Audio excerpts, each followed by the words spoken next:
I spent a lot of time checking out tons of streams, and I didn't see a lot of brown people. I don't. Still to this day, I don't. When I find one, it's like finding your unicorn. Welcome, everyone.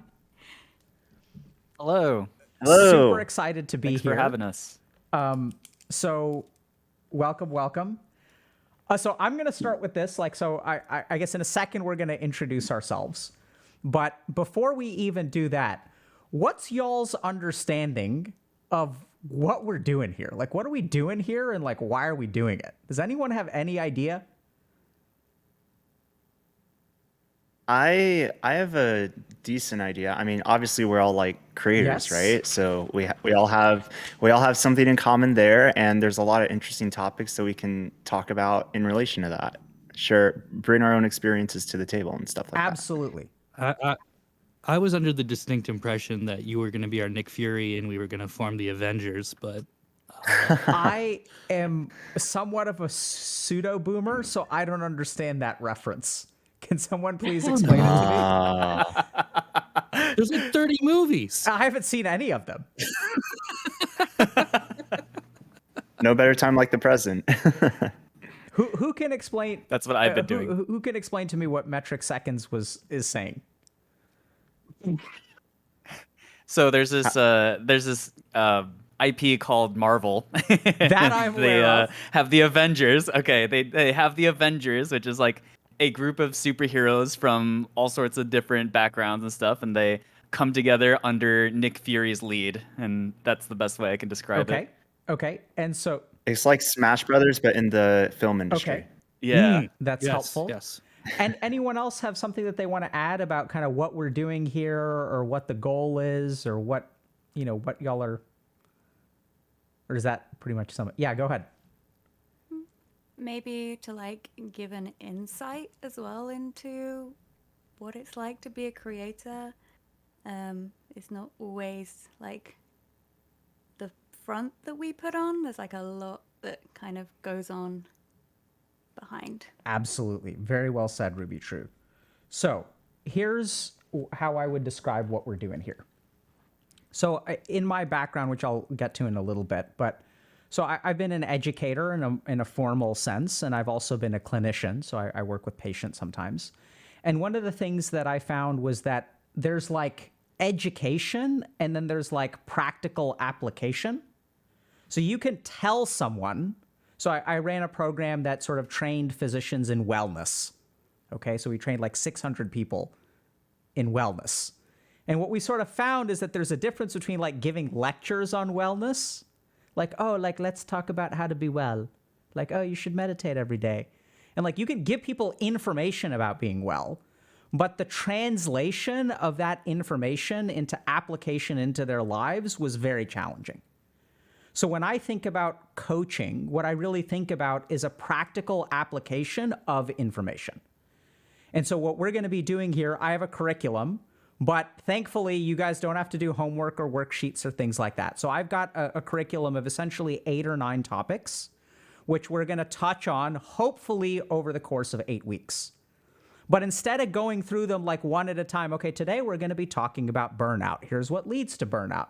Today we're going to be talking about dealing with toxicity from your community. Today we're going to talk about how being a content creator means that your work is never done, right? Because how do you know when it's enough to, like, you've streamed enough? How do you know when the thumbnail for your YouTube upload is good enough? Right? So there are a lot of unique challenges that content creators face, which we actually understand pretty well here at Healthy Gamer because we've worked with about 300 or 400 content creators at this point. So we've synthesized all of that experience into something of a curriculum. Instead of just teaching it, though, what we tend to find is the most useful way to sort of really dig in and understand that is through y'all's experiences.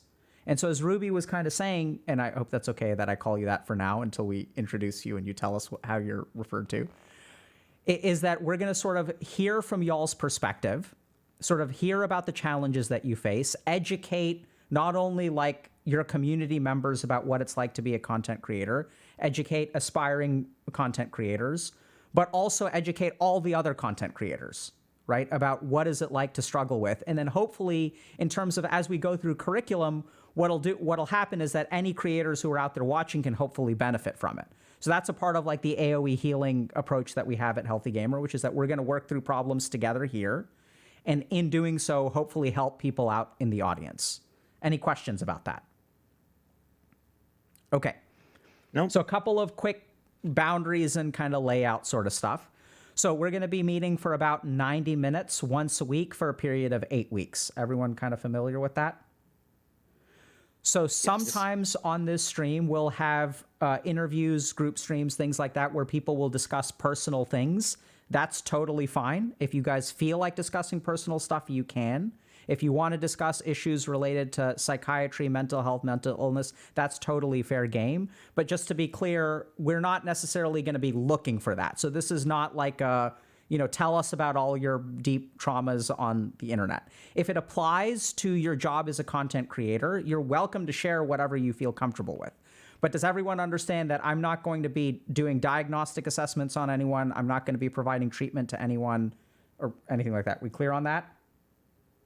Hopefully within the next week, you guys should be getting a communication from someone on our team about if anyone feels like they do need clinical help or support over the course of these 8 weeks.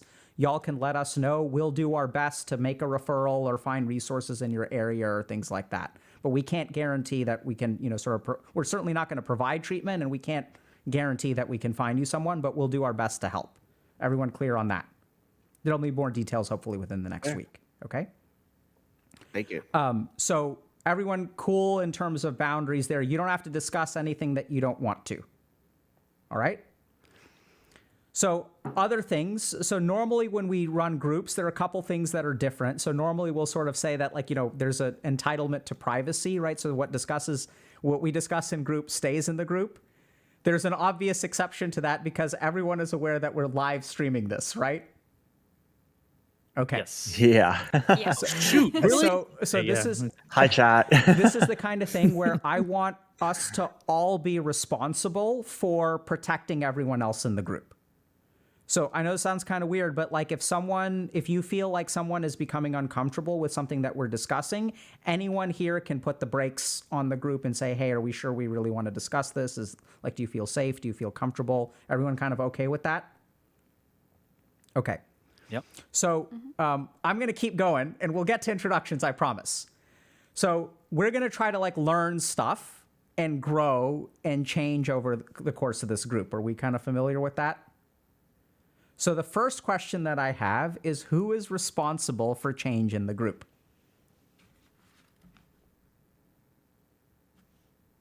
Ourselves. Yeah. Okay. Wait, Zergirl, who are you pointing at? I was pointing at Zell. He was right Okay. next to me. Just pointing at anybody. Ourselves. So hold on a second. So let's tunnel down into that. So Zergirl, do you believe that you are responsible for change in the group? Do you believe that Zell is responsible for your change, or do you believe that all of the above? All of the above. Absolutely, that's the right answer.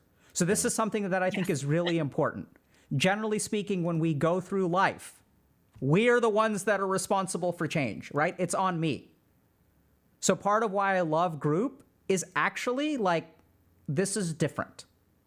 I want each and every one of you to understand that there are 5 other people in this call, and 4 of those people you are also responsible for helping, right? So I'm responsible for teaching y'all stuff, helping you move forward in life. You're responsible for yourself, but you are also responsible for everyone else in the group. How do people feel about that? Sounds good. Really? Is that normal? Have y'all good. been in a situation like that before? No, but I trust you. Okay.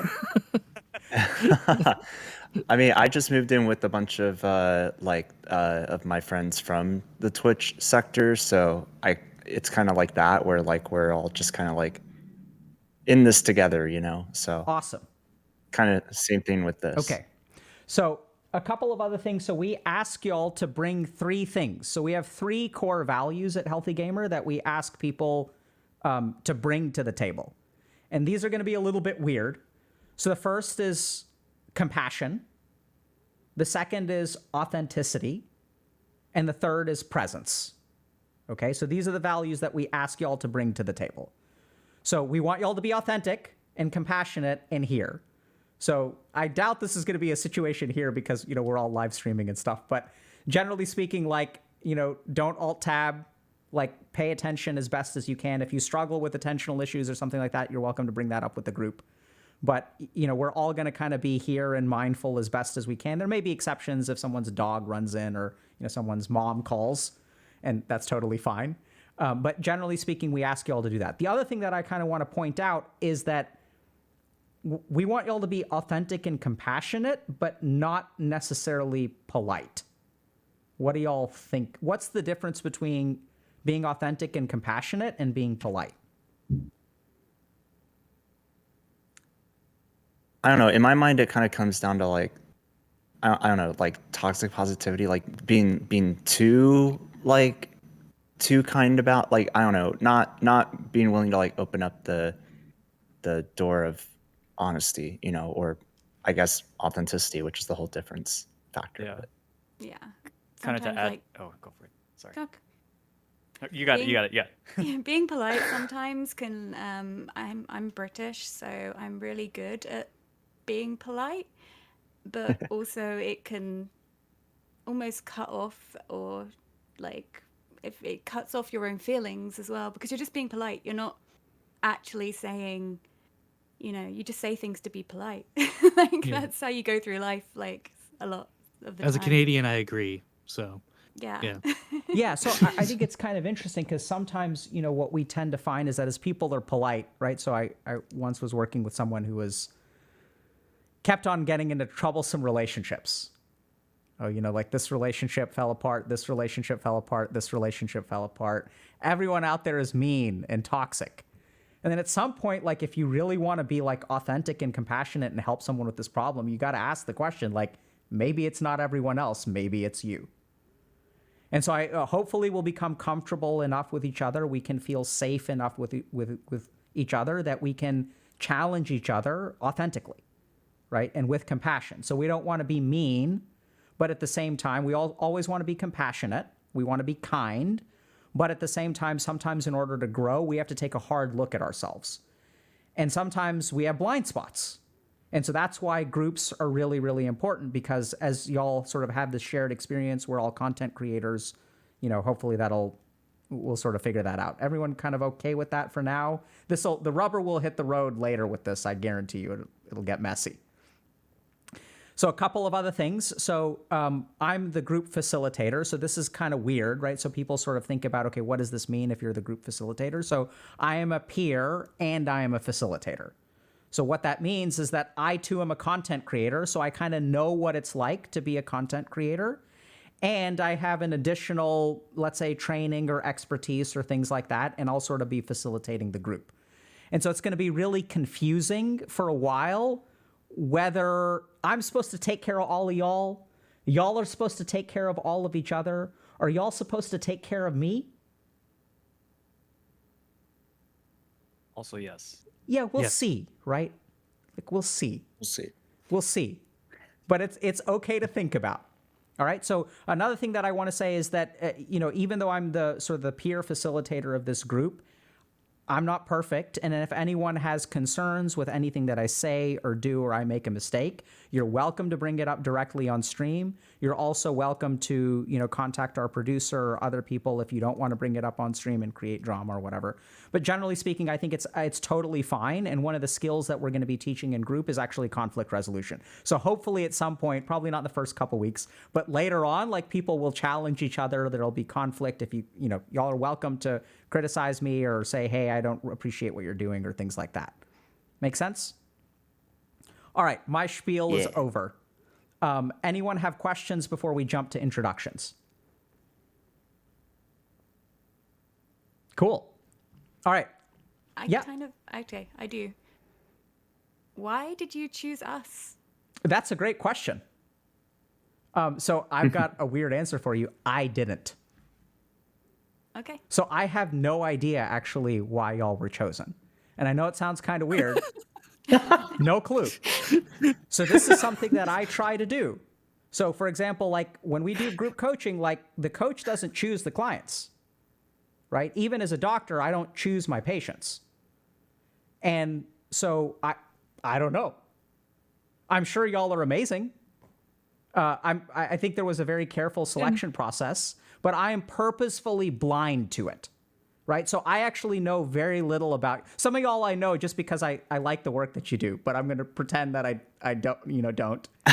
But actually, I purposely try to come into this completely blind so that I have no preconceived notions about any drama that y'all have been through, or that you're a good person or bad person, or you play a particular video game that I dislike because I play a competitor or whatever. Or, for example, that, like, just as an example, like, I've been Protoss since day one, and 6-pool rushing is for noobs, right? So for all that kind of stuff, we want to be like, I actually have no idea. How does that sound? Is that weird? Nah, it's not weird at all. Nah. Sounds Great good. question. I actually play Zerg too, but random. Good to hear. Any other questions? I commend you. Can I not go first on introductions? Because I'm terrified. Absolutely. Do Thank other you. people okay with metric seconds not going first? So Yeah. it's I fine want to with me. commend 2 people already. Ruby for actually asking a question. Because I don't know if you know this, but like most of the time if someone's like, does anybody have questions? No one ever asks a question. You'll notice that? So I commend you for actually taking the opportunity. And you've actually opened the door. I don't know if y'all get this, but you've opened the door for other people to ask questions. Do you get that, Ruby? So if we want to really dive in before we get into it, which I can't help myself, do y'all think metric seconds would have been more likely or less likely to share his concern about going first if Ruby had not asked a question? I'm gonna go on a whim and say less likely. Yeah. Right? Did you notice that, metric seconds, that like you sort of like, since someone broke the ice, it was easier for you to break the ice? Oh yeah. Right? So that's really cool. So like he was able to share a concern that he's got. And we haven't asked you for your pronouns yet, so apologies if I, misgender anyone. But and like, No, you got it. but that's good. really awesome. So I think participation in the group is going to make things easier for everyone. So strong work for both y'all. One person for asking a question, and a second person for letting us know what their boundary is. Right? So now we're going to learn how to respect that. So let's do introductions. Do y'all want me to go first, or do you want me to go in the middle, or do you want me to go last? Where would you like to go? Damn it, Ruby. This is your making things. I assumed I would go first, but out of politeness, I gave people the choice. Then go Okay, first. thank you. I will go first. Other people okay with that? So All what good. I was thinking Sounds in good. terms of introductions is tell us, what you go by or what you want to be addressed by. Please also, this is a chance for you to tell us a little bit, and all the viewers, about your stream, what kind of stream you do, things like that. And I personally would love to hear a little bit about how you got to be a content creator, like why you became a content creator. And also, just to kind of kick things off, one of the challenges or struggles that you face as a content creator. So name, if you want to specify your pronouns, you're more than welcome to. Tell us, where we can find you and learn more about you if we want to see how awesome you are at streaming. And then tell us why you kind of got into content creation and the challenge that you struggle with. Is that cool? Okay. So my name is Alok. Y'all can find me at HealthyGamer_GG. So I'm a Twitch streamer, but I'm also a psychiatrist by training and spent several years studying to become a monk. I got into streaming because as I was working with gamers predominantly, or originally at the beginning, I realized that most of the conversations I was having with them were like, I was repeating myself. So I'd work with 50 people, and like with all 50 of those people, I would explain the same stuff about stress, about anxiety, about, identity, things like that. And I just got to wondering, okay, what would happen if I have a public conversation? Could people who were watching benefit? And that's how I started content creation.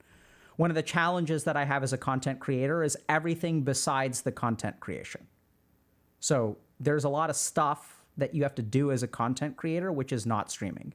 I kid y'all not, this is the most excited I am about streaming in like the last 3 months, because I love actually like talking to people, working with people, being with people.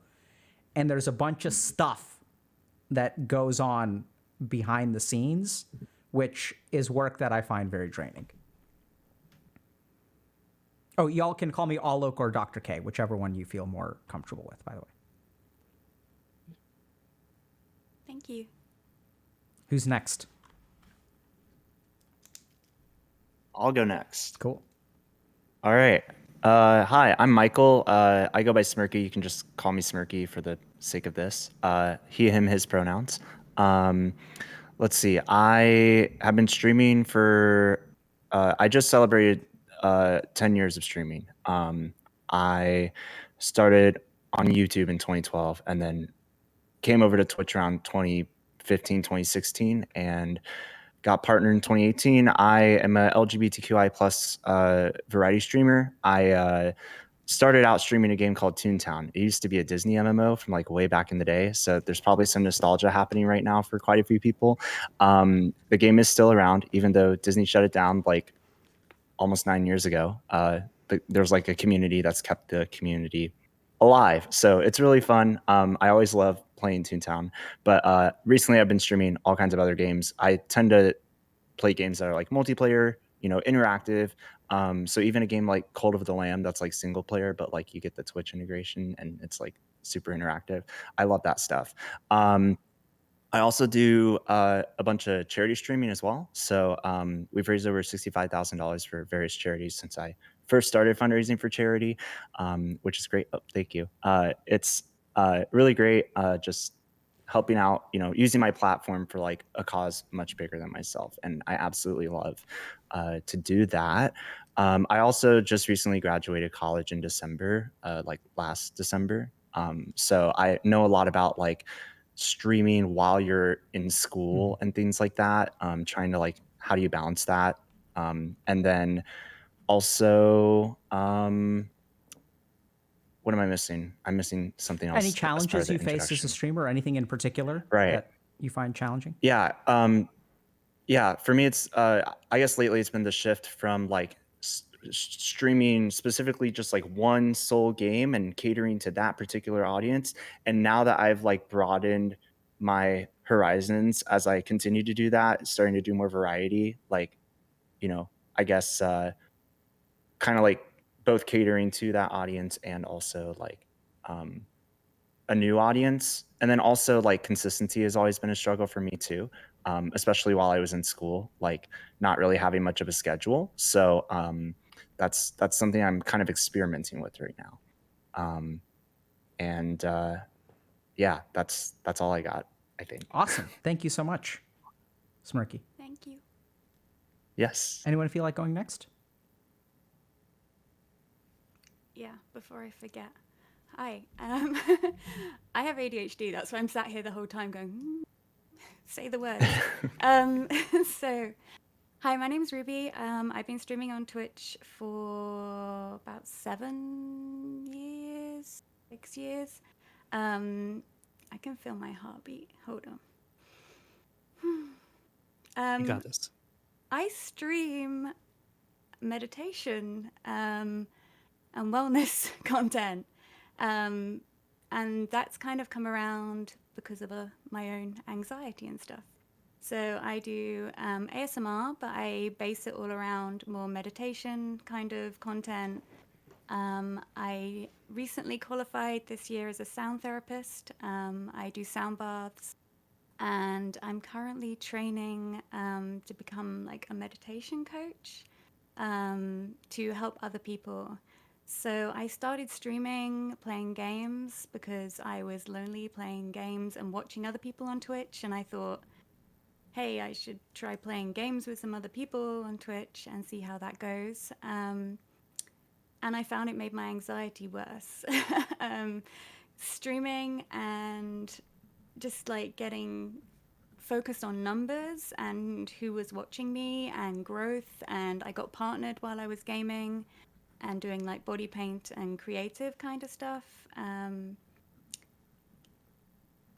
I just got so wrapped up in like numbers and everything, and I was really depressed as well. And I was really struggling just to go live every single day. And I then trained as a yoga teacher. because I wanted to quit streaming and I love yoga. I've been doing yoga about 10 years.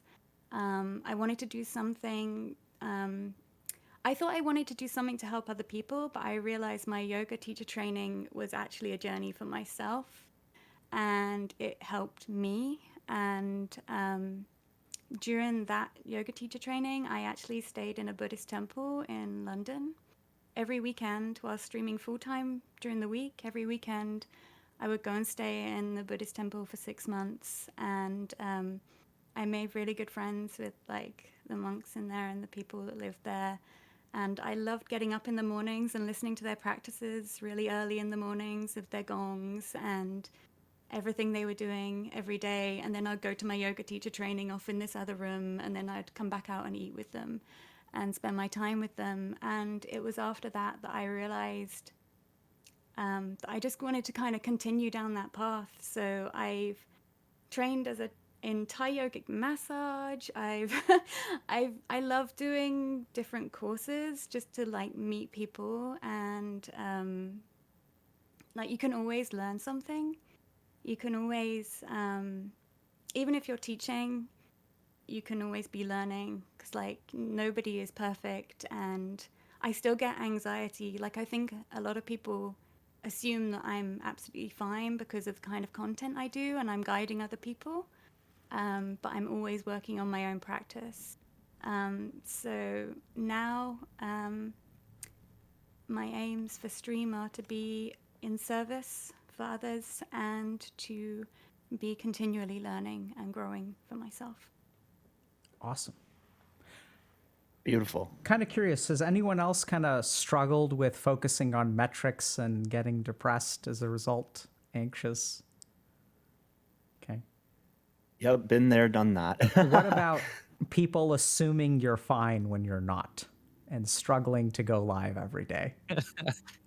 Awesome. Yeah. That's part of the thing about being a content creator, right? Yeah, so That's just part of the so job. we'll talk a little bit about that. Those are both bullets on our 9-point curriculum. So we'll see when is the right time to dive in. Anyone else want to introduce themselves, or who wants to go next? Go for it. Sure, I can go next. So my name's Josh, otherwise known as Zell on the internet. I've been content creating for a good while. So basically, how I got into it was I graduated from college, and I went to mechanical engineering, hoping to get into the aerospace industry.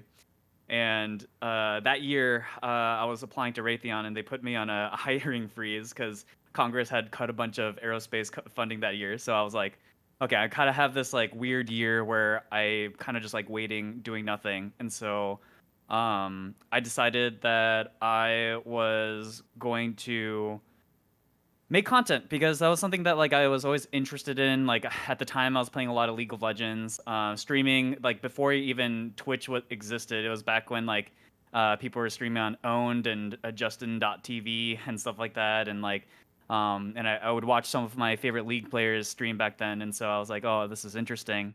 And then also in that time I started applying to random places, and I got like an offer to be a video producer for Team Curse at the time for their league team. And so that's kind of my entry into it, was that I gave up engineering and my expensive college degree to go live my dreams or something. So that's what got me into it. I started streaming League, and then I think most people probably know me from my time in offline TV, or I used to host a show for Riot Games called All Chat. So that's probably where people have mostly heard of me, and now I stream just like a bunch of nonsense. And that's who I am. As far as struggles, God, what don't I struggle with? I think the big one is kind of related to how people know me from, which is offline TV and Riot Games. Like, I feel like in a lot of ways, like COVID hit me pretty hard. Like during COVID, I kind of stopped content creating. I kind of lost my drive to do so. And then, so now it kind of feels like I'm starting over, and I don't have the same momentum that I felt like I had in years past. And so there's this constant feeling of like, how do I live up to my own standards that I used to have for myself before, and like kind of building off of what Ruby was saying about metrics and stuff, like that is this always hanging in the back of my mind that like, you know, people have heard of me, but people don't care about me anymore. And so like, how do I live up to other people's expectations? How do I live up to my own expectations? And I think like that has been a big primary struggle for me as of recent. So, yeah. Thanks for sharing, Zell. Thank you. I can go next. So I'm Metric Seconds. Everyone calls me Metric. He, him, totally fine. I've been streaming almost 6 years. One of your mods just yelled at me to get out of chat. I'm so sorry. So I originally got into streaming because I had a really fun stomach illness that stopped me from going out and being social with my friends. And I was looking for ways to actually be social. And eventually I, moved on from YouTube Let's Plays that I used to watch all the time to realizing, oh, there's Twitch. And realizing that I could just talk to a bunch of people that liked the same thing I did. And then I kind of thought, it'd be cool if more people who looked like me were streaming, because I noticed that it's not very common. And also it looked fun. So I saved up for a computer and built it myself and started streaming. And yeah, 6 years in, I kind of made my name on Deathless Runs and Darkest Dungeon. I put 3,300 hours plus into that game so far. Sequel's okay so far. It's not complete. But I beat myself mercilessly in that game, while that game also beat me, just to beat it without dying. And when I finally did it on the hardest setting, I had no idea what to do with myself. I got partnered in that time, but after that, I didn't know what to do. The goals after that just seemed meh. Like, I play every other game now in Variety on the hardest setting just because I don't know if I feel like I should, or just because I can, or I just like suffering, or I don't know. But that's what I do. I don't care how many times I die or I fail or my soul gets crushed. I think even how I present myself right now with the knives kind of speaks to that. It's like I'm very, that's my personality of I have to fight something. So now I'm like practicing to like no hit Cuphead, or beat Rimworld on the hardest setting, or I hate myself. I'm sorry. That's me. But yeah, I love doing it. Like the sense of accomplishment when you get it, that's the fun part. But after all that time, those years in Darkest Dungeon, it's sort of like looking at the numbers and the viewership and everything just drop off. I just sort of wonder, like, did I deserve all that success that I had back then, and where am I now? And is Variety a thing that I really should be doing?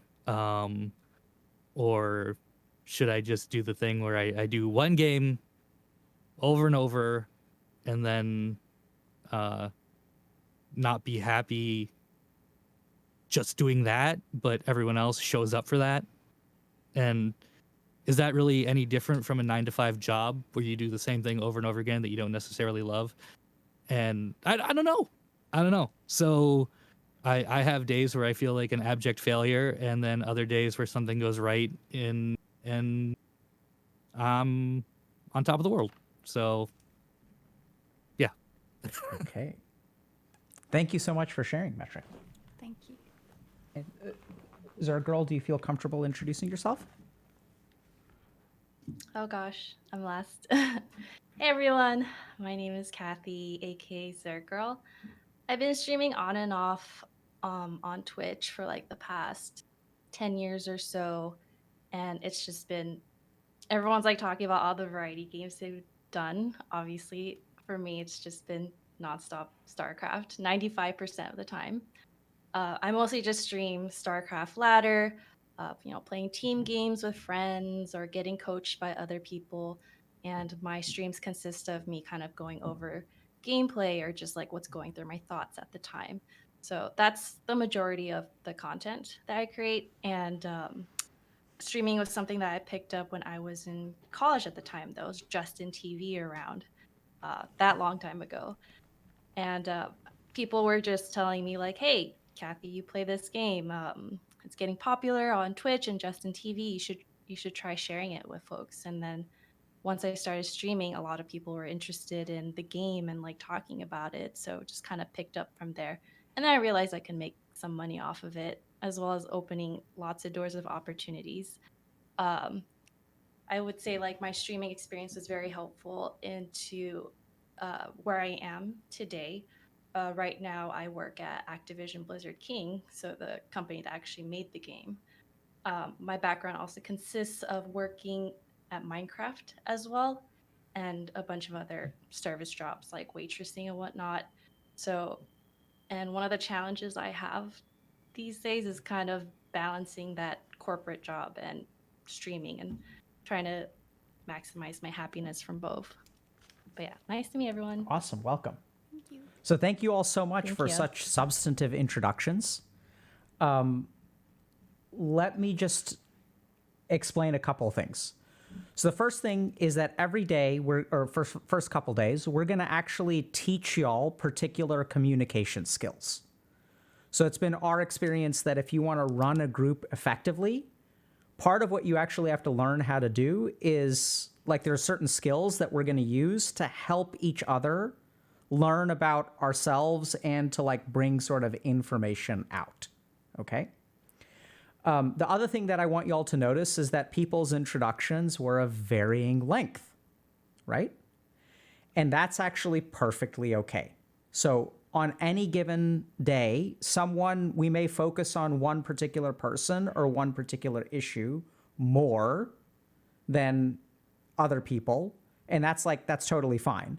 And over time, though, over the course of 8 weeks, what we sort of want to make sure that we do is we sort of give everyone their fair share or try to help everyone in a substantial way. So here's kind of an interesting question. Who's responsible for making sure that we have balanced participation?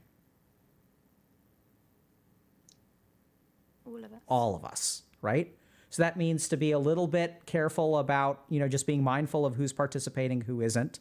And this is where things get kind of tricky, right? Because if someone's not really talking, what do we do about that? Ask them to participate. Participate more, Zell. Abject I guess not bullying, accusingly, but Yeah, so encourage them to contribute. and how do we do that? So Ask a question. yeah, so I want y'all to think a little bit about when do you feel the most comfortable participating? Right? And oftentimes it's a question. So if y'all notice that someone's like not participating in the discussion, y'all can absolutely loop them in. Okay? Make sense? Any questions? So I'm going to just toss a couple of topics out and let me know. Actually, let me start with this. So did y'all kind of notice any themes between what people were sort of sharing? Like anything kind of jump out to you where someone was saying something and you're like, oh, that's relevant to me too. Like that's an issue I struggle with, or I want to learn more about that. Anything kind of jump out to y'all when you were listening to other people? Yeah, when Smirky talked about switching to variety. Okay. And the pain of it. It's yeah. I feel you. I've had my fair share of going to panels and like learning as much as I can about variety streaming. So, yeah. Okay. And For me, the it was Zerg with the balance between corporate and content creation, because like because now that I'm graduated, I've been toying around with the question like, well, do I actually finally get the chance to like be more consistent with streaming, or should I like, try and get a job to get on my feet, but then how can I, be a little more consistent with streaming? So I don't know. It's a topic that's been floating around in my mind too, in terms of my future. But yeah, Do both. that popped out. Do Yeah. both. I when I heard that, it reminded me like when I was working at Riot but also streaming, and I was figuring that out. And so I came up with something that I tried and didn't exactly go super well, so I could share that at some point too. All right, cool. And I mean, it's kind of like, man, I just went through all these years of school, like literally ever since I started streaming, like it's been streaming and school, but school's always like first, right? And then it's like, oh, well, now I could like dive into the corporate world. I feel confident in myself, but also like it's kind of something I want to do a little more. So, it's like, hey, society expects you to like get a job and do that, but it's like, hey, streaming is kind of something I like to do too. So do I run and chase with the passion, or do I dabble in both a little bit? Do I dabble in streaming and see how it goes?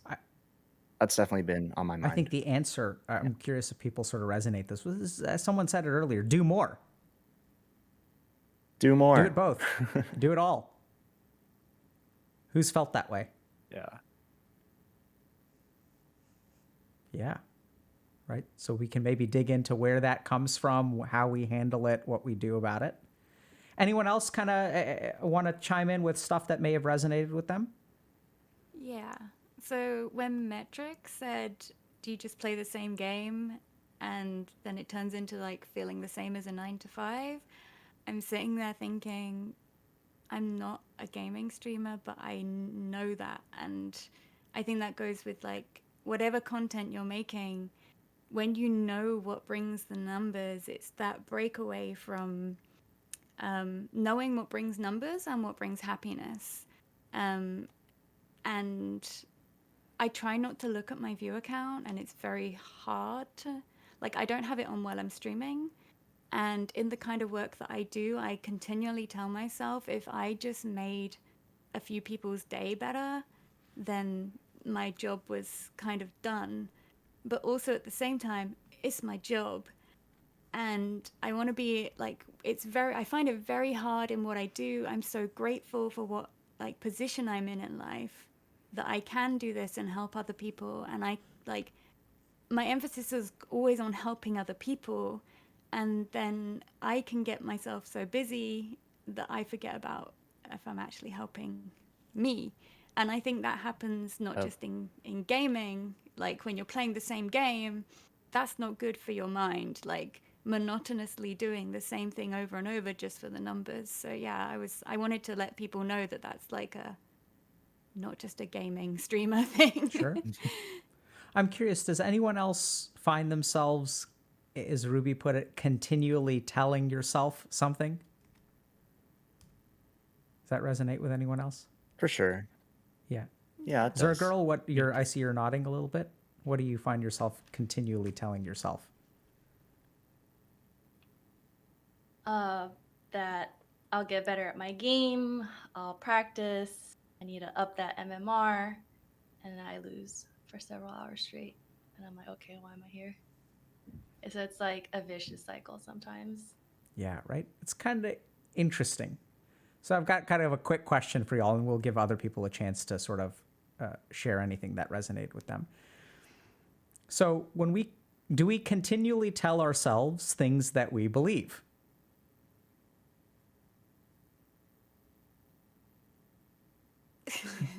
I'm going to We go on can. affirmations here and affirming. Yeah, basically. Yeah, affirming. If you continually affirm something to yourself, you will start to believe it and it will become your truth. Okay. So but that suggests that the continually telling part comes prior to the believing part. Yeah, it does. Right? So that's kind of interesting. It does. Because the continually telling us, therefore, sort of suggests that we don't actually believe it on some level, which is why we continually tell ourselves, right? Because we want to believe it. We want it to be true. So we'll dig into stuff like that potentially as well. Anyone else want to just share anything that kind of resonated with them that someone else said?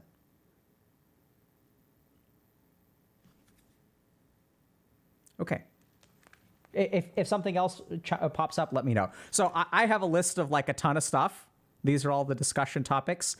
8 or 9 of these are things that we've sort of prepped for.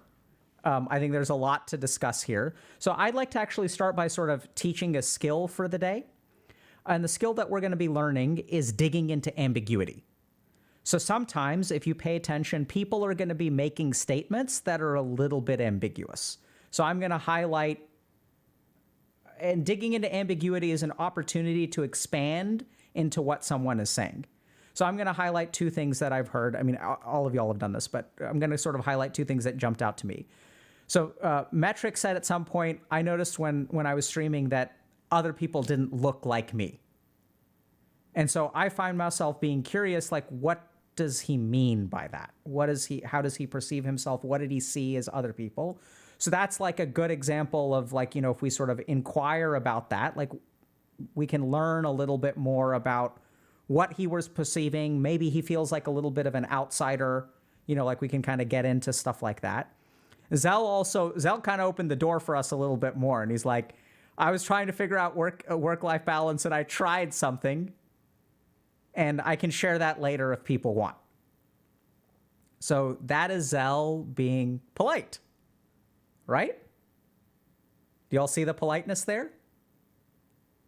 I do. Somebody explain the politeness. They didn't want to take up our time Absolutely. or force information Yeah. upon us. Yeah, that, being mindful of the, I guess, like the setting that Yeah. we're in, all the people watching. Let's be mindful of everyone else. By the way, I'm a little bit on the sarcastic side and exaggerated side. Zell has already pointed this out, right? He's like, if I want to bully people, I can say what you said. But so that's just my MO. And if that, rubs anyone the wrong way, please let me know. I can absolutely tone it down a notch. I am, after all, a content creator. So let's just think a little bit about this politeness. So like, who here, when Zell said that, like, did we ask him about it? Is that because we haven't had time? What are the reasons that we may not ask about it? I made a mental note to ask about it later. Right? So sometimes we've got to be a little bit careful because Zell is being polite. But I'll give you all kind of an example. So yeah, how's everybody's week going? Oh, my week sucks. I went through a terrible breakup. And then in that moment, I don't want to like bog down the group with my story. And then are y'all going to ask me about the group breakup? Yeah. If they want to talk about it. How do we know? If they want to share, you ask them. Beautiful. Do you want to talk about it? Yeah. So I can see Ruby's experience as a healer in other parts of life really shining through here. Right? So one of the challenges that we sometimes face is that like we want to also respect the person's boundaries, right? Where it's like, does the person want to talk about their breakup? Do they not want to talk about their breakup? So this is where we're just going to have to figure out where our balance is as a group in terms of digging into ambiguity, because the thing is Zell is polite, right? Like Zell is like, I don't want to monopolize the time. And at the same time, digging into that kind of stuff, maybe he's got a strategy. Maybe we can together piece together different kinds of strategy, because work-life balance or balancing different things seems very important to people in the group, right? So it sounds like it's an important discussion. So what I'd love to do is for y'all to be able to dig into ambiguity. And as Ruby sort of mentioned, we can just ask about it. So does anyone have an idea? If I wanted to dig into the ambiguity of metric, sort of in the appearance issue, how could I do that practically?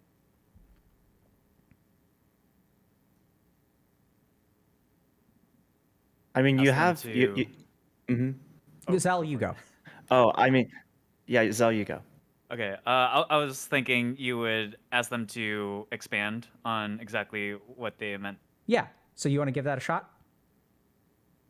So, Oh, yeah, you're asking me. I was gonna Okay. I was gonna ask Zell to ask you. Okay. Instead of Okay. Let's do it. Go for it, Zal. So yeah, in Okay. this example, then metric, I would ask you, Would ask. you know, you told.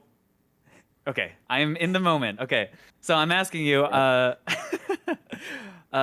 when you said that people who streamed didn't look like you, what exactly did you mean? Like physically, or like, you know, could you I maybe would say expand on that? physically. It's just that I in from like I joined Twitch in I think 2016, and I spent a lot of time checking out tons of streams, and I didn't see a lot of brown people.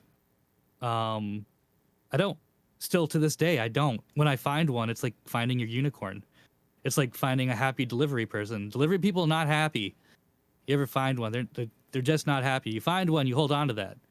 But Dr. K, like this is the first time I've ever shared a screen with another brown person. It's like my mom, when I talked to her about this stream, she's like, "No one's gonna be racist to you, are they?" And I'm like, "Well, I mean, the host is brown, so I think probably not. You know, it's his channel, and I'm gonna use him as a shield. He'll protect me." But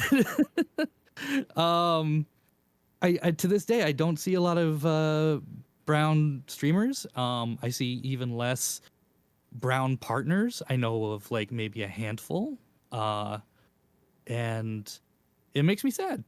And it's not just to say that like, oh, you know, I'm brown, you should watch me. That's definitely not it. It's, you know, putting something forward that people want to watch. I just wonder if I would be more successful if I didn't have a face cam. I think about that all the time. That if people didn't know.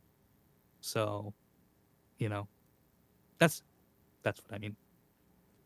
So, Awesome. Thank you for sharing that. Like, Yeah. how do people feel right now? sad. Yeah, it's never like enlightening when like the scale of like diversity and representation is not as great as it could or should be. And it also I guess reaffirms the drive for me to uplift, you know, other voices, not just, you know, people that are like me, but also the other people around me too.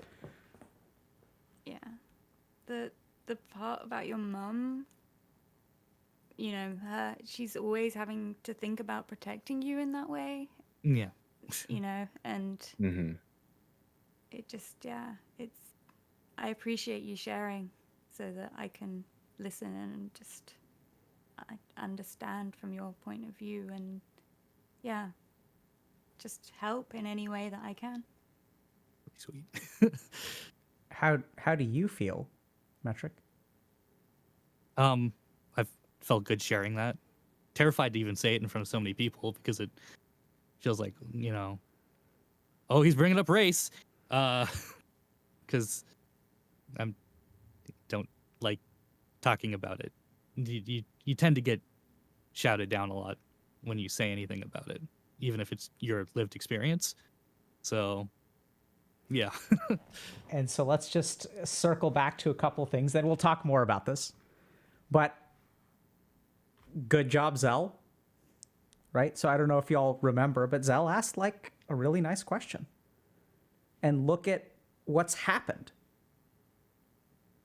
Right? So like Metric walks around every single day with this thought, like, I'm an outsider. Right? And that's something that I noticed too. I made another observation. I hope this is okay. Please let me know if this makes anyone else uncomfortable. But I noticed that brown people are underrepresented in the streaming community and also in pornography. You know, it's kind of like a weird observation, but I just like noticed it. I'm not trying to, hopefully that makes, it was just an like, because we don't talk about that kind of stuff. And I'm kind of curious, does anyone else feel like an outsider in the streaming community?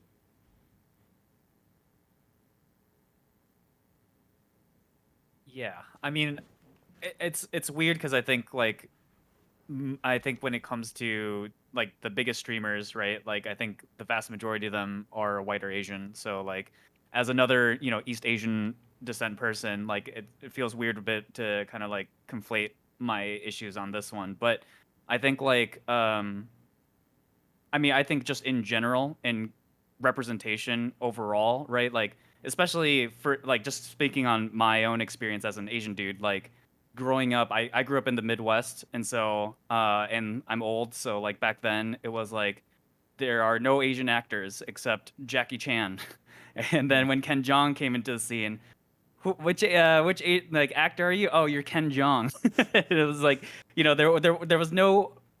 there was nothing that people could relate you to because representation just literally didn't exist, right? And like the amount of times that I've been told that I am just the biggest like the Jackie Chans, the Bruce Lees, the like the symbols of age, and like I think it wasn't until even more recently in terms of like beauty standards too for Asian dudes, like you know how frequently do you ever see an male Asian actor ever kiss somebody on screen in movies or whatever, right? So like so I think that totally empathize with you there, that like there is this sense of like, well, yeah, no one has any sort of understanding of who I am and what like I could even be related to because you've never even seen it, like so I guess Yeah, I like understand. Western beauty standards made me feel like constantly ugly. And the other thing is people would come to my stream and say like,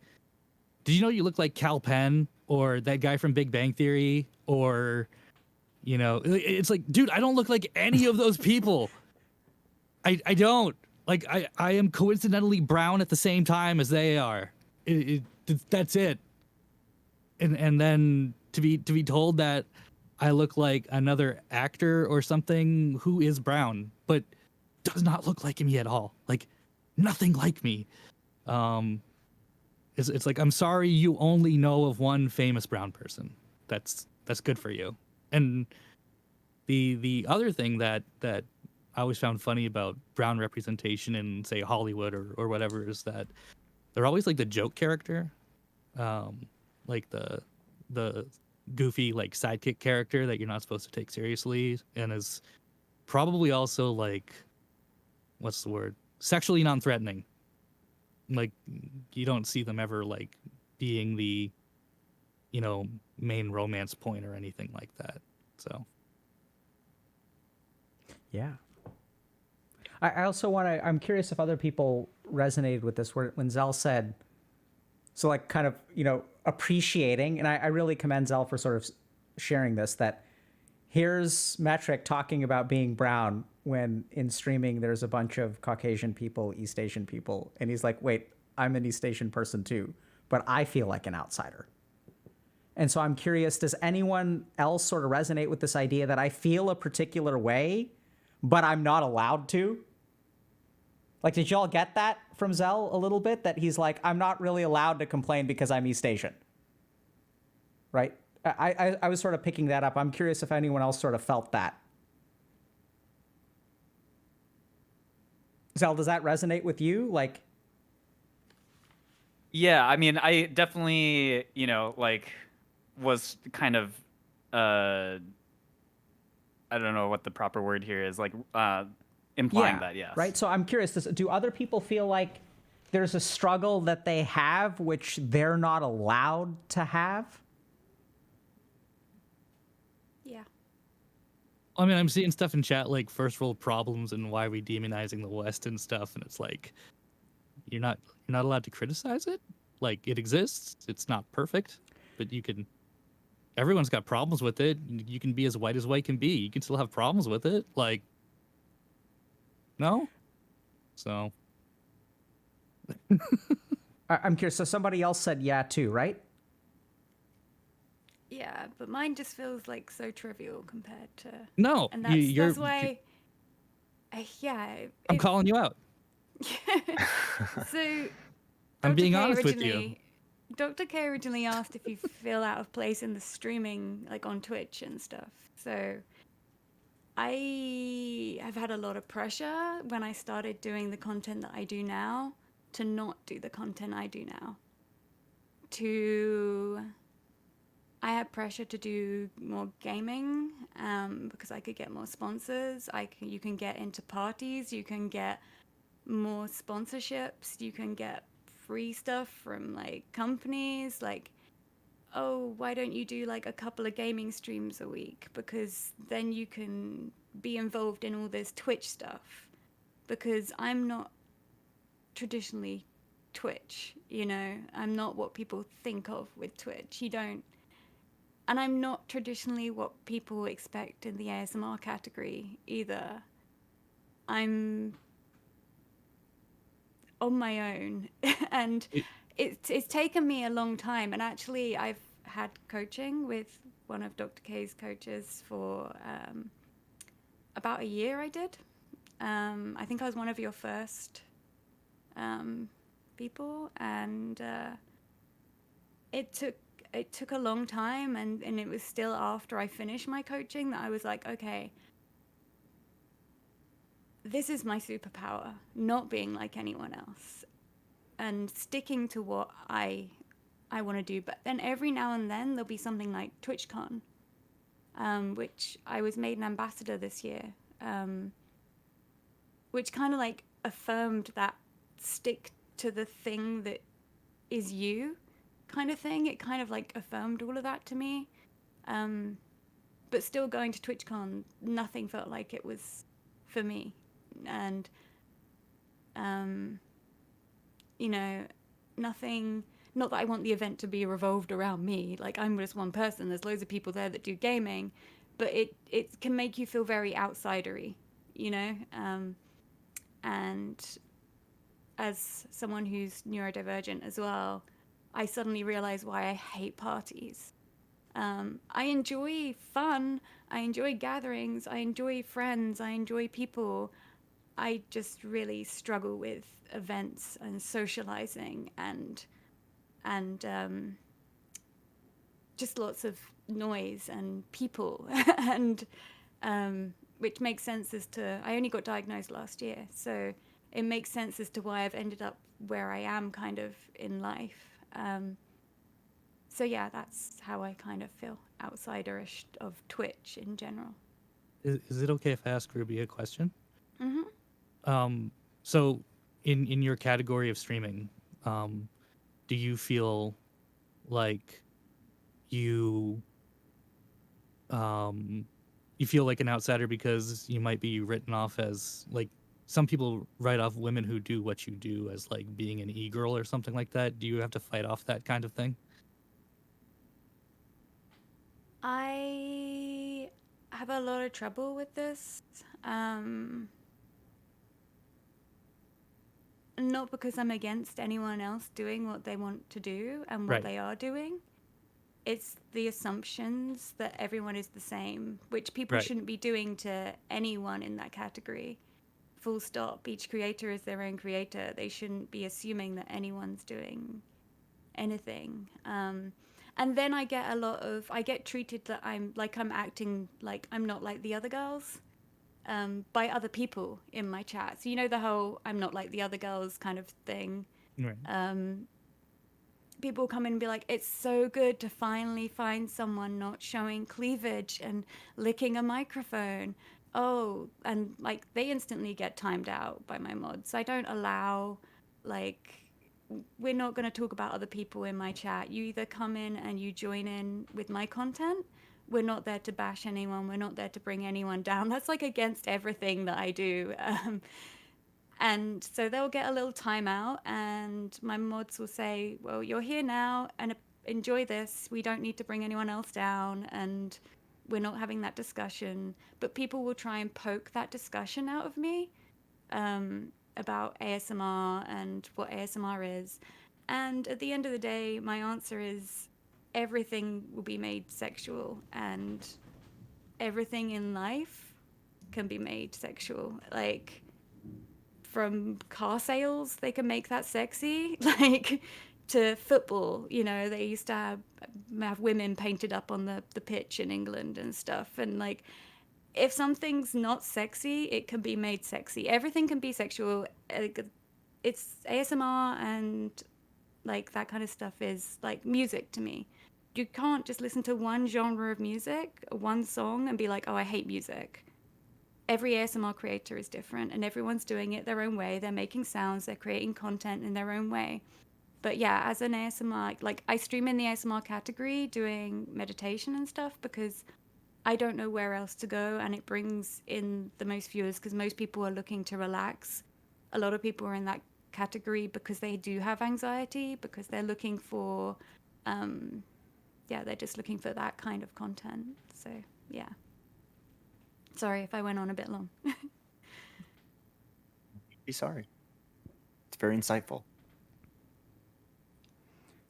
So yeah, that's kind of how I feel like I don't fit in. So, Metric, how did it feel to ask a question?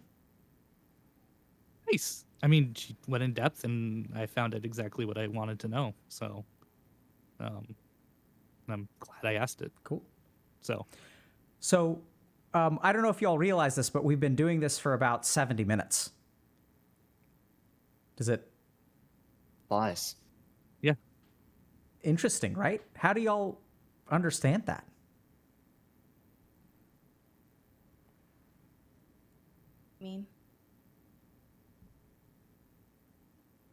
I mean, TBH, like, if I'm going to be completely honest, like, going into this without a lot of info and not knowing everybody, I think a lot of it is just tied to pure nervousness. And, like, I, I'm sitting here listening my best, but also at the same time, my heart and my brain are going, like, what is the expectation here? What is the expectation among the other people? What do they want to hear? What do they expect me to say? What does Dr. K want to say? What do you think his chat will think of us? Like, like I'm in the moment, but I'm also like racing on the racetrack right now at the same time. So the time flying by makes sense to me because my brain's like going nuts here, right? So, anytime there's like a split silence, I'm like, okay, like, what's the expectation? Is that should I be filling that? Should I speak up? Like, like, hey, Zergirl, I noticed you're a little on the quiet side. Like, should I try to get you in somehow? Like, should I try? But is it weird if I'm the facilitator now? Isn't that Dr. K's job? Is it weird if I step up to do? Like, I mean, I've been racking my brain on that's how like to what my engage her, brain girl. does.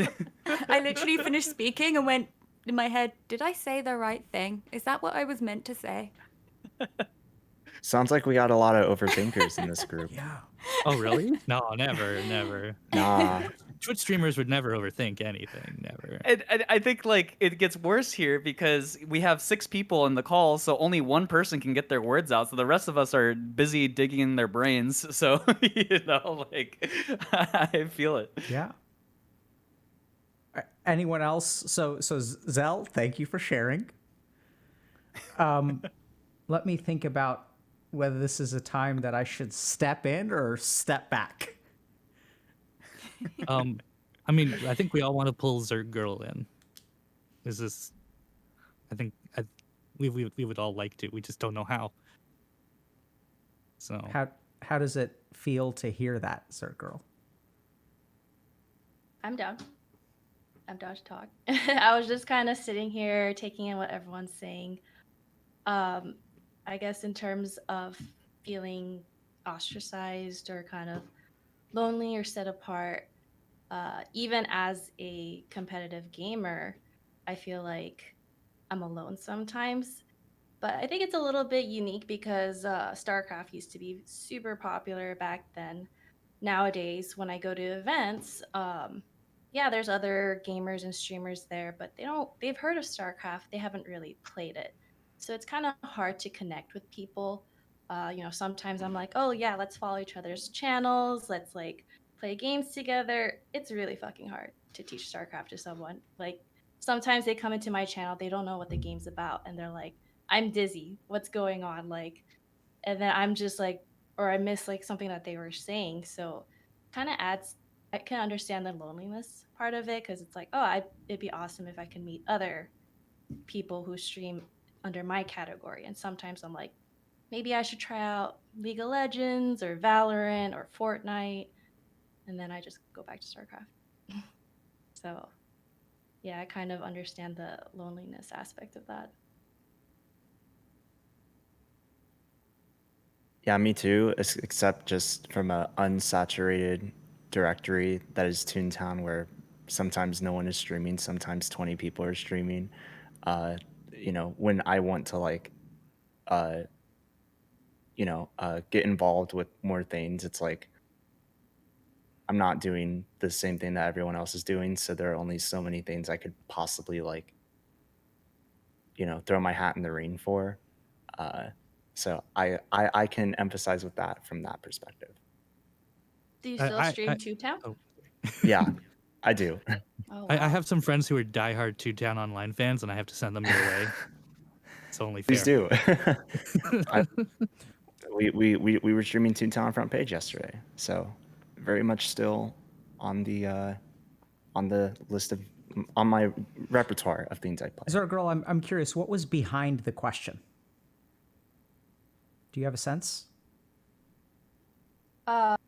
Because Toontown is a very old game, older than StarCraft. So I was like, I wanted to get It an is. idea, because even if StarCraft is older, we still kind of have a community. We have tournaments going on, offline, online. So yeah, I just wanted to kind of compare like the level. Right. Yeah, it's very like small but also tight knit. Like there's, I always see like a good amount of people repeatedly within the little Toontown community that we have, and it's nice to always see those people again, for sure. I'm curious for Metric, Zell, and Ruby. I'm wondering if y'all are feeling like this is the beginning of a conversation. There's something about StarCraft and Toontown. Are y'all kind of feeling that? Like, what do you think could be going on in Zergirl's head? Like, why is she inquiring about Toontown? Like, where could this conversation go? Networking. No. I don't know. I mean, they feel kind of similar, like Yeah. What feels similar? the feelings they're both Yep, having, good. like about their situations and What about the game they play, and What are the feelings that y'all are noticing? What's the resonance of the wavelength here? The sense of isolation. Yeah. yeah. In the content that you create. And yeah, I guess like smaller communities, or at least trying to like foster and maintain those communities. Yeah. I think this is probably just, there's a lot of empathy here in the similar sort of situation with the games with like, I mean, as somebody who loves Super Smash Brothers Melee, it's like a super niche game from 20 years ago. It's old enough to drive if it was a person, but like, just this idea that you could be doing something that's more worthwhile, like something that's flavor of the month, and like there's always that tension of like, do I do this thing that is niche but is like a big part of who I am, or do I go after something that I know does really well? And then on top of that, it's also that like we're people, we're multifaceted. It's not like, maybe you have streamed StarCraft all your life, you've streamed Toontown all your life, whatever, but that's not all you are, right? It's not like that's the only thing you've been interested in. And so like also collating that with, your other interests, like it's tough as a streamer to have to make that decision. And I think that's the kind of empathizing point that I feel like we're starting to hear a little bit. What do y'all think, Zergirl and Smirky? Is Zell, Metric, or Ruby, are they on the pulse of it? I think so, absolutely. Yeah. So I'm gonna make a slightly Metric. You wanted to say something? No, I was agreeing. Saying yeah. Yeah. So like, look at that, right? So the first thing I want to point out is like, how cool is that with just one question and a little bit of back and forth, we can see so much of what these people are feeling. And so now I'm going to make a hyperbolic statement, which is supposed to be kind of almost emotionally engaging. What do I do if I'm a streamer and my niche is a game that's dying? That's something I had to.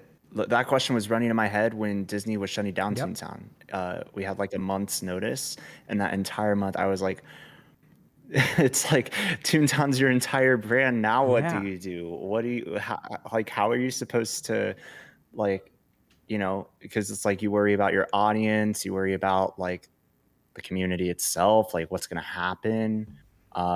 It Those were definitely tumultuous times. I It can kind say of that happened to me much. too when Darkest Dungeon 2 was released in early access, because the hype for that was huge, but at the same time, that game is practically dead on Twitch half the time because it's waiting for content updates. And it's hard to play it right now when it's only half done. And to that end, it actually killed a lot of the hype around the first game. So it's like you can't do any of it really and be as successful as you were before.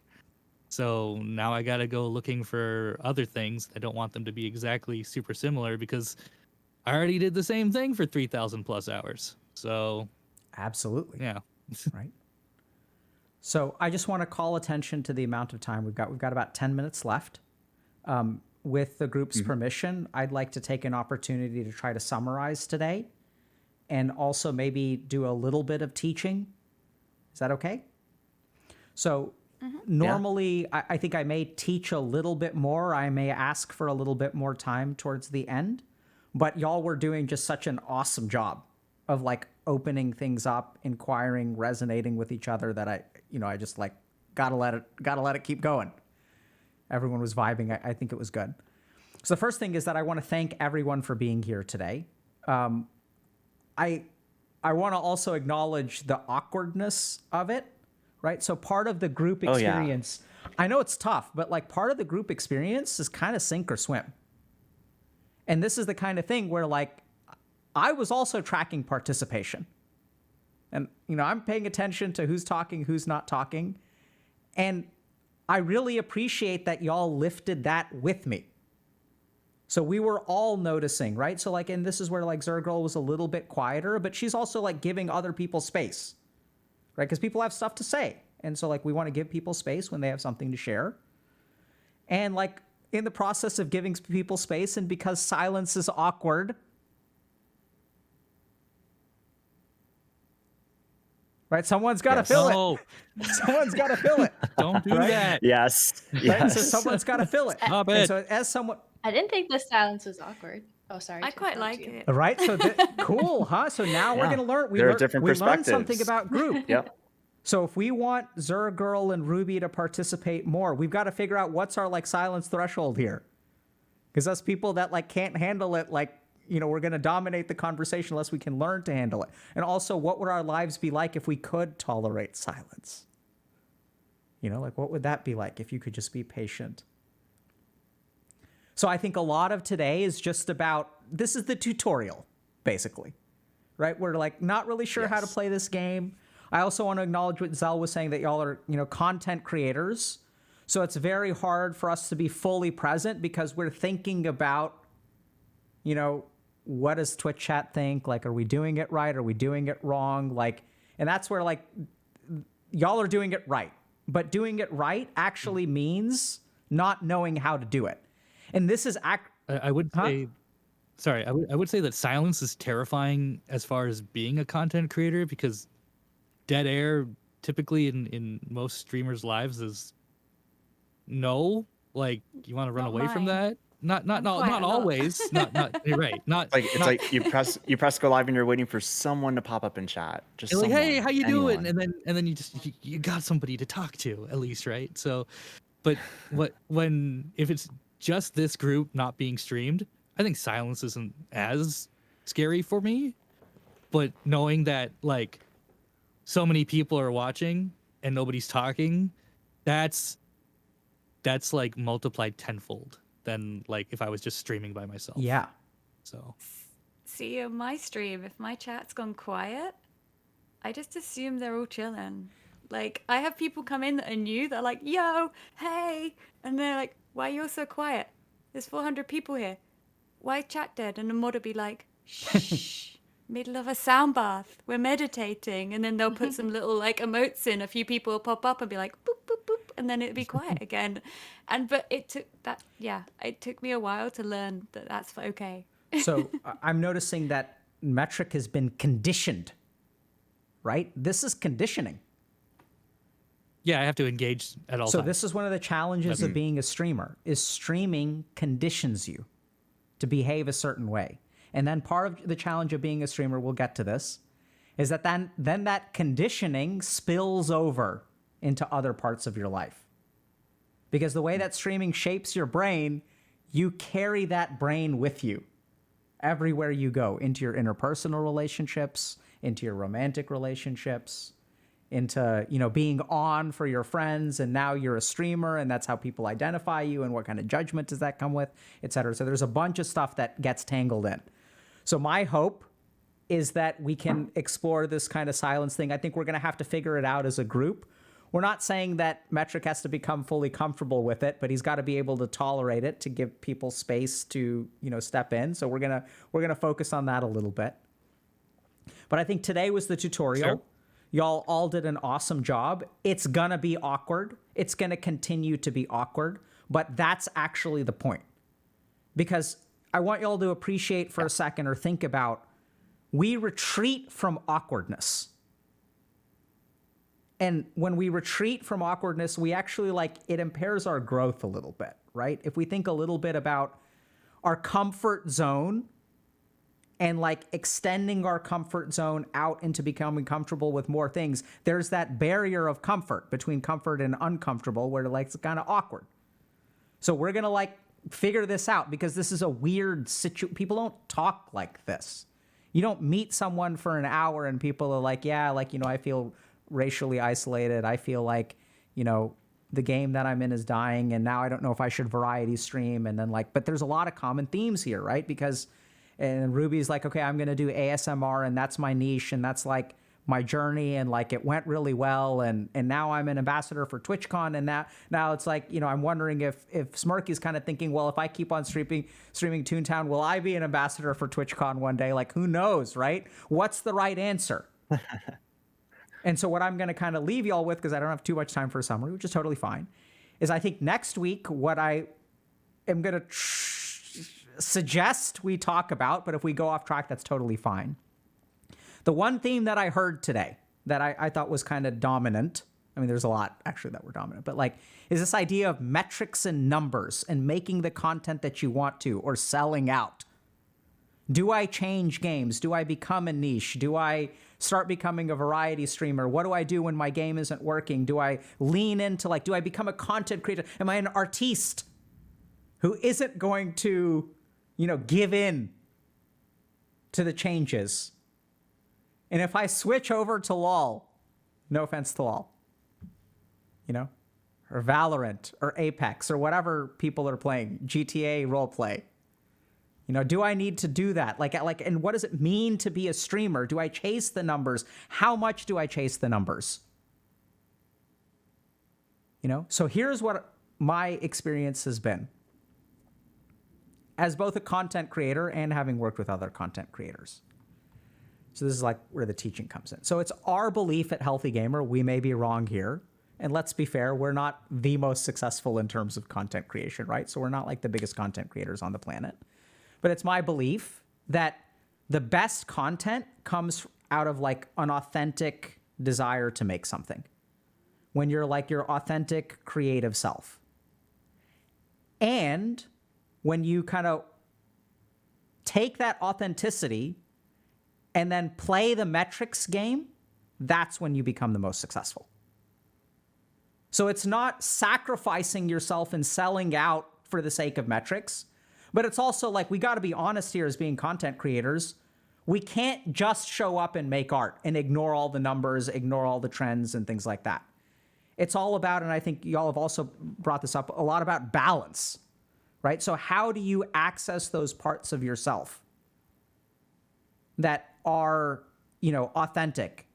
And this is where, you know, I'm kind of thinking about StarCraft, because I love StarCraft. StarCraft is the reason that I almost failed out of college. I love the game. So I played it a ton. And there's a part of me that's so grateful that Zerg Girl still plays StarCraft. Because, like, I love RTS. Like, where is RTS in the gaming world now? It's an amazing genre. But then, like, how do you microtransact RTS? Like, we don't know how to do that, so people don't make RTS games anymore. You can't make RTS pay to win. No one would play. And if it weren't for people like Zerg Girl, or I mean, I'm not particularly familiar with Toontown or whatever, but like, you know, how do you keep this, like, Zerg Girl's keeping it alive? You know, so how do you balance these things? How do you balance who you are as a creator, what you want to build in life, with the metrics, with the job? You know, with the, like, okay, what do I do? Like, how do you figure out what this balance is? How do you invent yourself or reinvent yourself or stay true to who you are? Because here's the one thing that I'll say about content creation. What makes content creation different from all these other forms of entertainment is the authenticity. When you watch a movie, it's crafted, it's edited, there's makeup, there's this, it's like processed. When you watch TV, it's processed. We even have reality TV, which pretends to be authentic, right? But I don't know if y'all have heard of, like, you know, people who've been on reality TV shows and how actually, like, artificially inflated it is. Yeah. But what y'all are is authentic. Y'all don't have the production budget to be fake, right? I mean, literally, my roommates were like standing behind my setup trying to get me to laugh just a moment ago. Like, I can't fake that. And so the reason that content creation of this kind is growing is because I think there's an appetite out there for, like, authenticity. And when I think about, you know, y'all think about y'all's community. And I think the reason that y'all have the community that you have is because of your authenticity. It's because, you know, you got to play the game of trends a little bit. So next week, what I'd love to do is kind of dive into that, because I think that's a lot of the essence of being a content creator, is the struggle between, you know, what kind of content do I make? And talking a little bit about balance. How does that feel as a topic? Good. Sounds great. Good. Yeah. Cool. I had something else, but I forgot. Yeah, I'm blanking. Oh yeah, and just That's how you know it's not scripted. so Zell was saying, like, am I supposed to talk? Am I not supposed to talk? Honestly, just to share this with y'all, I wasn't sure either. Because it's like, you know, honestly, y'all kind of threw me off because y'all outperformed what I was expecting in terms of authenticity, picking things up. Like, usually I have to, like, I'm pulling the wagon, but y'all were just, like, pushing it from behind. So it was actually, like, kind of easy. Like, I didn't have to mention participation. People noticed it on their own. Y'all didn't let each other get away with it. You know, like Ruby, like I said at the very beginning, I'm like, does anyone have questions? First time I can think of where someone's actually asked a question. And so it's that energy that y'all are bringing to the table. And when Zell is talking about the parallel thought process, by the way, I don't know what else to call it. This is something we're going to talk about as well. Right, as a content creator, it's actually hard to be present because you've got the metrics running above. You're there creating content, but you're always kind of wondering. And then we even figure out some tricks like Ruby does, which is like, I'm going to turn off the viewer count because I want to be present. And so now it's like you're struggling because the most present, the most authentic is when you make the best content. But you also want to know what gets viewers to stay and what gets viewers to leave, because that's how you grow. And how do we balance growth and authenticity? How do we balance making the content that we want to? And if you're a partner and, like, you know, getting paid, because, like, it's hard to have a job and create content. So sometimes I'll assign homework. Nothing's really popping for me right now. Do people want homework? No, I'm thank down. you. Okay. So OneNote. There are two kinds of people in this world. Metric says I'm down. Other people. Validate me. Validate me. I just, yeah, that's. How do people validation. feel? Other people. I'll take optional homework. Okay. If my mods are watching, can you please write homework down? So it's not going to be like, you know, write an essay about moral themes in Dostoevsky. So I just want y'all to think a little bit about. So let's pick one of two things. So we're gonna focus on balance, but I'm gonna give y'all a choice, okay? The first is balancing like work stuff with life stuff. And the second, streaming stuff with like non-streaming stuff. So that could be work, it could be life, it could be personal relationships. And this is the direction that the group wants to go in.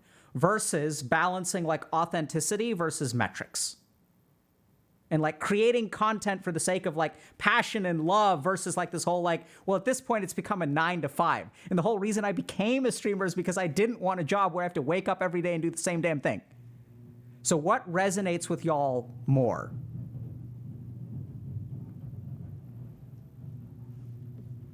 I like the second one more because streaming is mostly my life. So I'd forgotten the first one by the time you finished the second one. I was. That's why I was laughing. I was like, Okay. GG. No.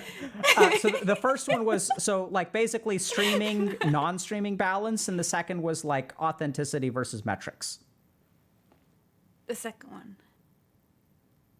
Yeah, the second one. We can always touch on both of these topics if we really want to throughout the course of this we'll get to whole both thing, right? Yeah. So, so I'm totally down to do the authenticity side of it because I always say like I preach authenticity, like we're an authentic community, but like it's also good to like talk about it with others and really pinpoint what that means. Okay. So Zal, Zergirl, y'all have opinions? I'm gonna go against the mold, and the first one I resonate with more. But that said, they both have things that I relate to, so I'm also down. And if we're gonna get to both, then I'd defer to the group on which we hit first. Zergirl? Ditto. Huh? Ditto. Okay. So I'll start. Well, this is the homework. Okay, it's going to be simple. So you guys could write an essay if you want to. You can think about it in the shower if you want to. You can do whatever you want. But what's the cost of authenticity? And what's the cost of playing the metrics? Does that feel okay in terms of homework? We'll start. Yeah. Awesome. Yeah.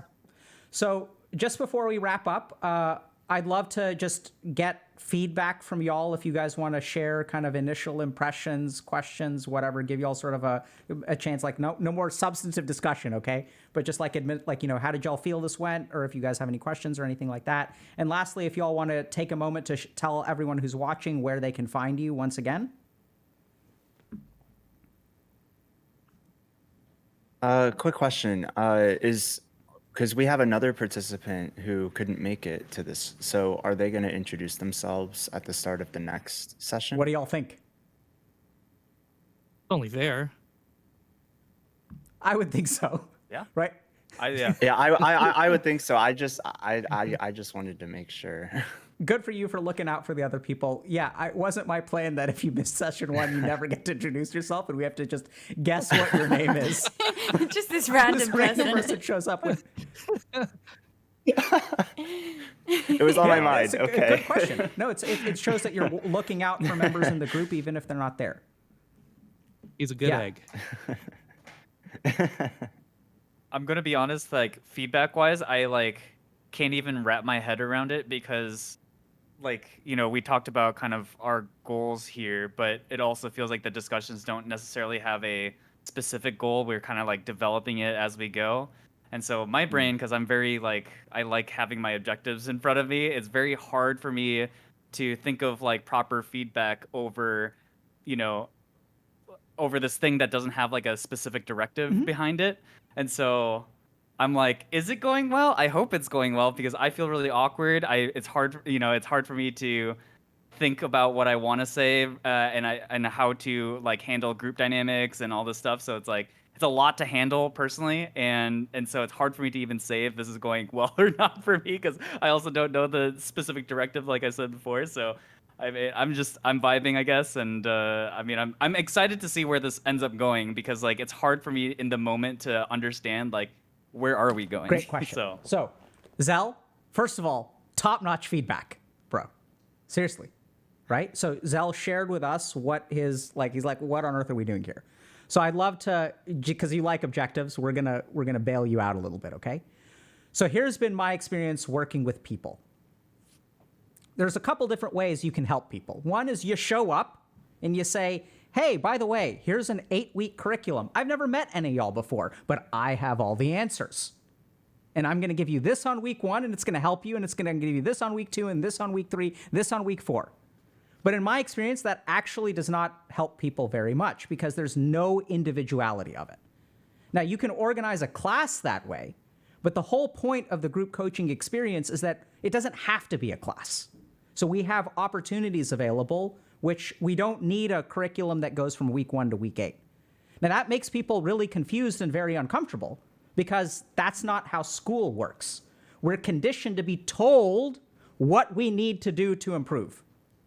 But the whole point... I was about to say, though, but that's how my brain works. The way, like, this conversation that we've all had today is fine for me. Like... So they're definitely different people. So the open format is more comfortable for some people, and some people are more organized, right? Mechanical engineering degree. Makes sense. And also, the other thing that I'm going to share with you, Zell, is just a kind of hypothesis, is that oftentimes when people come in with a problem, that's actually not the problem. So there's this concept that I think originally sort of came out from Carl Jung, where he said that in our psychology, we have this part of our psychology called the shadow. And the shadow is the part of our psychology that we're not really aware of. It's the stuff that we suppress. And so by definition, all of our problems come from the shadow, or most of our problems come from the shadow. And the reason they come from the shadow is because the stuff that we're aware of is the stuff that we know how to fix. It's the stuff that we're unaware of that we haven't addressed, right? Because we're not aware of it. We don't realize it's a problem.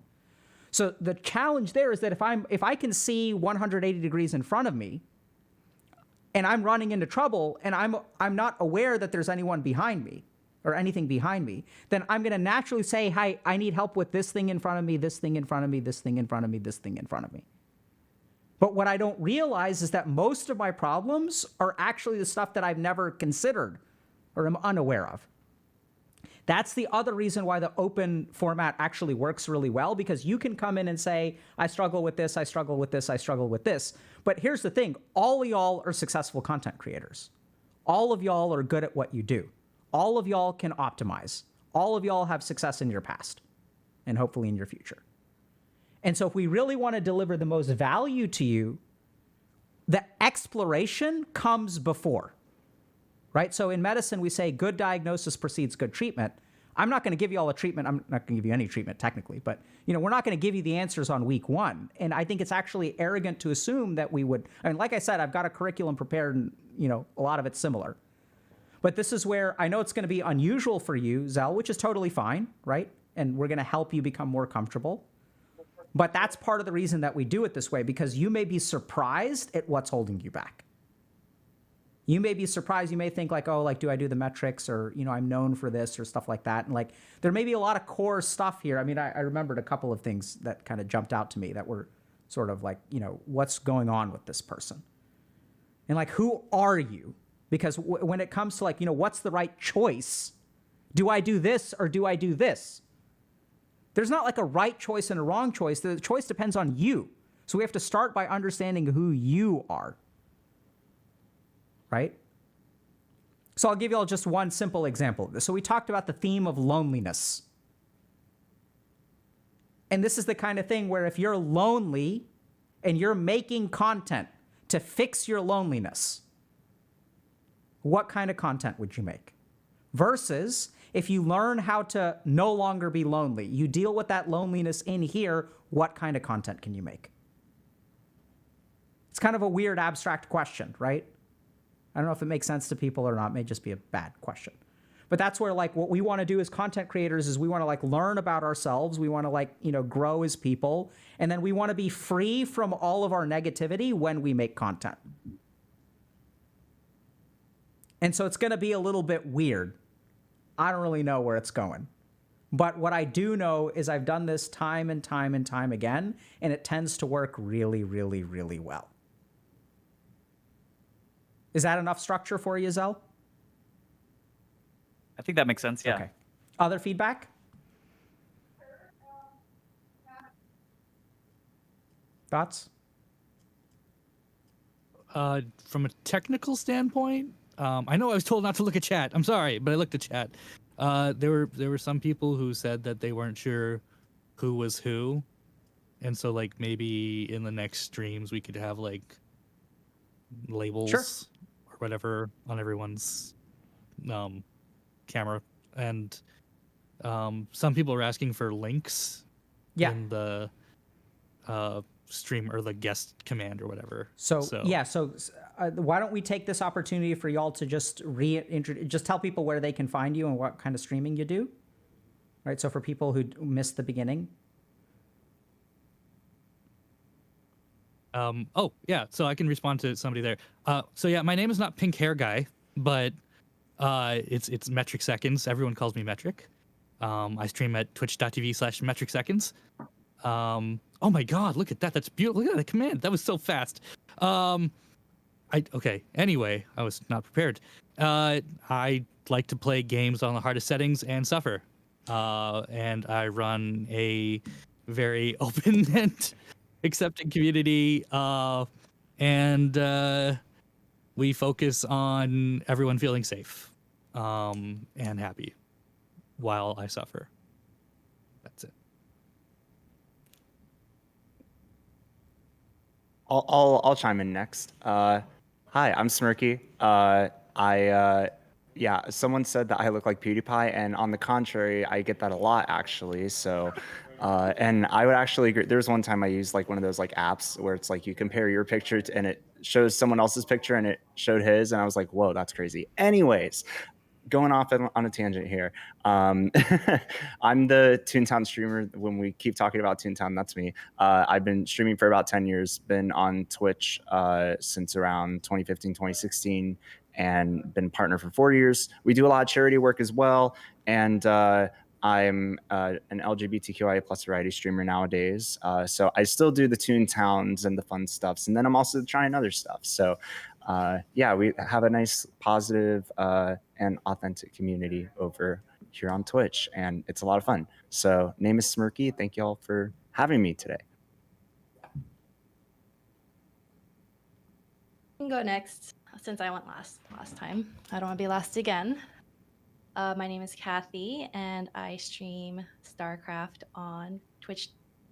My channel is twitch.tv/ZergGirl. I know some people ask me how to spell it, so ZergGirl. You can find me there. I don't stream that much these days because I work full-time at Activision Blizzard King as well. So yeah, that's me.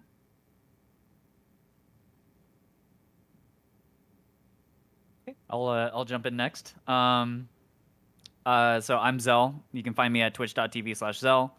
I'm gearing up to do some hardcore raiding in Final Fantasy XIV. I talk a lot about anime, so if you guys are into anime, you can come chat with me about, we've been having really, really good seasons of anime recently, so there's a lot to talk about. So I do a lot of anime stuff, and then I've been also known to talk about Magic the Gathering stuff as well. You'll see me in a bunch of YouTube channels over Magic the Gathering, so if you guys are into that, I see the IAS, appreciate y'all, and yeah, come check me out at twitch.tv/Zell. Okay. Hi, my name's Ruby True, and I create soundbaths, meditation, mindfulness content using ASMR as a relaxing medium and creating relaxing content. Basically, if you want to fall asleep or you feel really stressed or like you're really hungover or a lot of people tell me they're really high. And I'm like, cool, off you go. So I don't recommend that. But yeah, if you're really stressed and you want to come and chill out, we have a really nice community of people who openly talk and chat. A lot of us are neurodivergent. A lot of us have ADHD. A lot of us find we have a lot of the same issues with anxiety, depression and stuff. So it's a really nice community, just a place to chill out and fall asleep. And yeah, that's me. You can find me on twitch.tv/RubyTrue. All right. Thank you all very much for coming today. We could not do the stream without you. So thank you very much for sharing y'all's perspectives, your experiences. And we'll pick up next week, Thursday at 4 p.m. Are any of y'all continuing to stream right now? I am. Okay. Then we'll just... Yeah, I'll be streaming. Either. Okay, so is that regular for y'all that y'all stream after this time? Yeah. Okay, so we're going to raid Metric this week. Oh, Jesus Christ, really? No. Who else was streaming? Surprise! I'm Zell? not currently streaming, so you're stuck. Yeah. You got it. No, I'm not ready. Oh, Get ready. You've got about 5 minutes because I'm going to do my closing and then we'll send you a raid. And then, okay. we'll Love you. move on from there. So thank you all very much. Take care. Have a good weekend. We'll see y'all Thank next you. week.